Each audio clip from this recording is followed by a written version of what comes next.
غوث پاک رضی اللہ تعالیٰ عنہ جب جنگلوں میں اللہ کی عبادت میں اور ریاضتوں میں مجاہدوں میں آپ پھرتے پھر رہے تھے تو آپ نے ایک جگہ جنگل میں ایک زمین کے اوپر ایک آپ نے بہت ہی نبڑا مانس، بہت ہی دبلا پتلا ہڈیوں کا بس یوں سمجھو ڈھانچہ سا رہ گیا تھا اور بالکل آنکھیں اندر دھس گئی تھی اور گال چپک گئے تھے اور ایسی حالت تھی کہ بس اب سانس نکلے اب سانس نکلے۔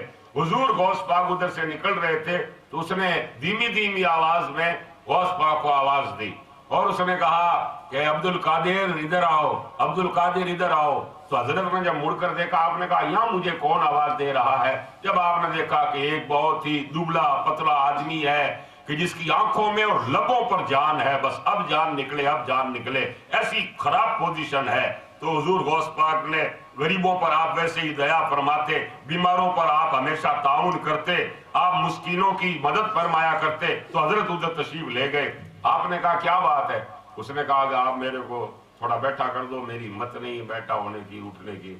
تو حضور سرکار غوث پاک رضی اللہ تعالیٰ عنہ نے اس کے کھمبے کو آپ نے پکڑ کر کے یوں آپ نے ٹیکا دیا، کہا لو بیٹھے ہو جاؤ۔ حضور غوث پاک کا جو ہی ہاتھ لگا، ہاتھ لگتے ہی اس کے اندر تو بس ایسا دیکھو کہ ایک دم جان آ گئی، ایسی ہمت آ گئی، آنکھوں میں چمک آ گئی، منہ پر نکھار آ گیا اور ایسا لگ رہا تھا پہلے تو ماں سے نظر نہیں آ رہا تھا، اب ایک دم وہ ہٹا کٹا نوجوان بن گیا اور ایک دم وہ کھڑا ہو گیا۔ ایسا تندرست و توانا ہوا، ایسا تندرست ہوا کہ اس کی تندرستی پر دوسروں کی تندرستیاں رشک کرنے لگ جائے، ایسا تندرست و توانا ہو گیا۔ غوث پاک نے کہا یہ کیا بات ہو گئی ہے یار، میں نے تو ہاتھ لگایا ہے اتنے میں یہ ایک دم تندرست و توانا اور ہمت والا ہو گیا، یہ کیا بات ہے؟